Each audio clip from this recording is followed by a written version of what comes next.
कौन से मार्ग से आ रहा है वो? महाराज, हमने आपकी निर्देशानुसार उन्हें पश्चिम के तटीय मार्ग से आने से रोक दिया है। अब वह मध्य भारत की ओर से बढ़ रहा है। वेदांत, सोमनाथ किस रास्ते से जल्द पहुंचा जा सकता है? पश्चिम के तटीय मार्ग से। सुल्तान हजरत, वेदांत सिंह की बात से सेवक असहमत है। सूरजमल, मैंने सही मार्ग बताया है। तुम मुझे झूठा सिद्ध करना चाहते हो? कहने दो उसे। बताओ सूरजमल। सुल्तान हजरत, पश्चिमी तट वाले मार्ग पे सभी रियासत के नरेश संगठित हैं, जो हमें रोकने की भरपूर चेष्टा करेंगे, जिससे जान और माल दोनों का नुकसान होगा और सोमनाथ पहुंचने में समय भी लगेगा। उसकी अपेक्षा यदि हम मध्य भारत के मार्ग से आगे बढ़ते हैं तो आपकी सेना शीघ्र ही सोमनाथ पहुंच जाएगी, क्योंकि वहां के नरेश संगठित भी नहीं है।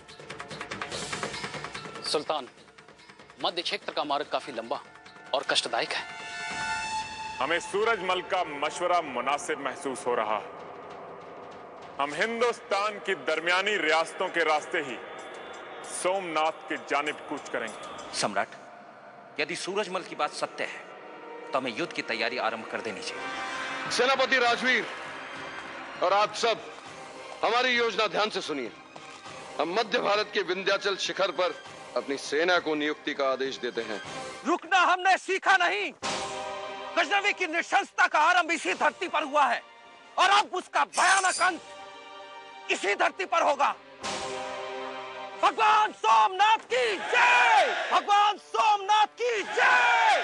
क्या खबर लाए हो? सुल्तान हजरत, आपका शक सही निकला।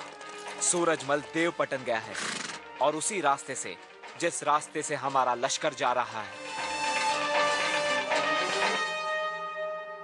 सबसे चालाक और शातिर दिमाग हुक्मरान कौन? गजनी का गाजी अमीर महमूद गजनवी। सुल्तान आमिर महमूद गजनवी की। तो सुनो, एक मामूली सी रियासत का राजा दद्दा चालुक्य हमें चारों तरफ से घेरने का मंसूबा बना रहा है और इसीलिए सूरजमल ने जानबूझकर हमें इस लंबे तवील रास्ते पर चलने का मशवरा दिया ताकि दद्दा चालुक्य को तैयारी करने का वक्त मिल जाए। हमने भी उसका मशवरा जानबूझकर कबूल कर लिया। हमारे खेमे से दद्दा चालुक्य हमारा लूटा हुआ खजाना अकेले ही गायब नहीं कर सकता था वेदांत। हम जानते हैं कि इसमें तुम्हारा कोई हाथ नहीं है, लेकिन कोई ना कोई जरूर दद्दा चालुक्य की मदद करके हमारे मंसूबे पर नजर रख रहा था। हमें उसकी तलाश थी। जब सूरजमल जैसा एक मामूली सिपाही आगे बढ़कर हमें मशवरा देने लगा तो हमारा शक यकीन में बदल गया और इसीलिए हमने एहतियातन अपने मुखबिर अशफाक को सूरजमल के पीछे भेजा था। अब लश्कर का रुख पश्चिम के जानिब मोड़ दो।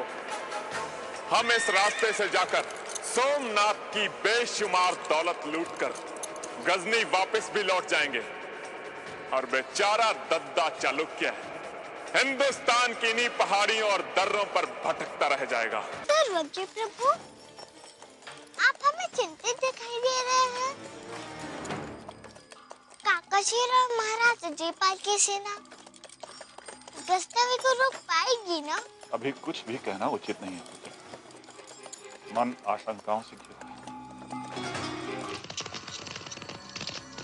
साथी काका, रथ रोकिए। गजनवी ने अपना मार्ग बदल लिया है। वो अब मध्य क्षेत्र मार्ग को छोड़ पश्चिमी क्षेत्र के मार्ग से सोमनाथ महादेव